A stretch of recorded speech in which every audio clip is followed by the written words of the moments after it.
Hey guys, Marquise here, and welcome to another episode of the Years of Call of Duty. Today we're doing the year 2013, and as you can see through the gameplay, we're doing Black Ops 2. Everybody, and I mean everybody, was playing Black Ops 2 when it came out in November of 2012, through 2013, so that's the Call of Duty that's on discussion today. The gameplay you're seeing is actually thanks to my buddy. It's in my nature. I know it has my gamer tag on there, but it was actually him playing, and I can't really put a link to his channel in the description because he doesn't have one. He doesn't have a YouTube, he doesn't have a Twitch, so I can't really hook you up with that.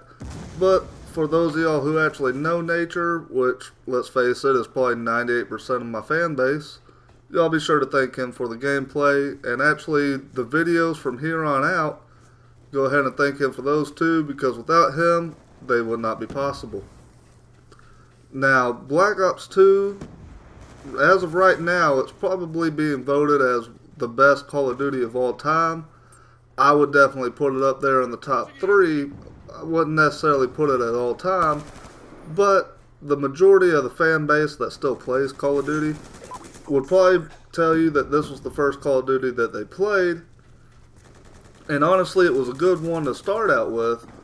But that being said, from Black Ops 2 on, yes, this one's the best, but I wouldn't necessarily say it was the best in the franchise. Now, one thing that people don't put into consideration is Black Ops 2 is actually the reason for Call of Duty's downfall. It's based in the year 2025, so all of the futuristic Call of Duties that came after it, you could thank Black Ops 2 for that. They are the one that started the future hype, if you want to call it that, and Activision decided to roll with it. They said everybody wants new is happening right now, and so everybody, they pretty much had to jump on board. When Activision tells them to do something, they either do it or they're out of the contract. And when you're out of the contract, you're out of money. So, naturally, they went where the money is, which is the futuristic Call of Duties.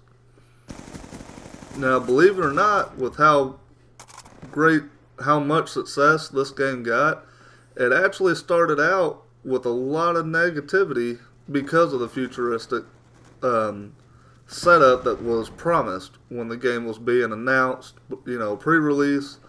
A lot of people weren't happy that they were trying to go into a futuristic setting, but after getting their hands on it and feeling how fun it was to play the game, it ended up becoming, very well liked within the community. This is actually the last Call of Duty game that had such a long, it was well liked throughout its whole lifetime. Call of Duty's from there on out had a bunch of hype built up for it. A lot of people excited for the next game, and then the fan base dropped very quickly. Whereas this one is still actually being played by a lot of people today. A lot of people still play this one. They prefer this one over the new ones, which, says a lot to how well the game, it makes a very good case for it being the greatest Call of Duty. I still personally don't see it that way, but it could just be because I'm an older Call of Duty player. I've played them all since COD 4. I know I told y'all that I didn't own World at War. I did actually play a little bit of it. Didn't like what I saw, and I quit playing it. A lot like what people are doing now with these new ones. I did it with World at War. Some people say it was a good game. I just don't agree with them. But, I really don't know what else to say about Black Ops 2. Like I said, I played it for a long time. I played it through its whole year cycle. I played it a little bit longer than that because a lot of the friends of mine that play Call of Duty, they didn't really care too much for Ghost. I didn't really like playing by myself, so I played Black Ops 2 with them. Yeah, so that's really all I have to say about Black Ops 2. I hope that you enjoyed the gameplay in the background. Once again, I want to thank Nature for everything that he did for me, getting this series keeping this series going.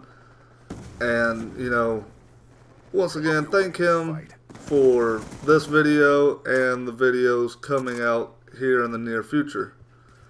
And if you like what you saw and you want to see more of the series, stay tuned for tomorrow's episode. And as always, don't forget to like, favorite, and subscribe. Marqueezy out.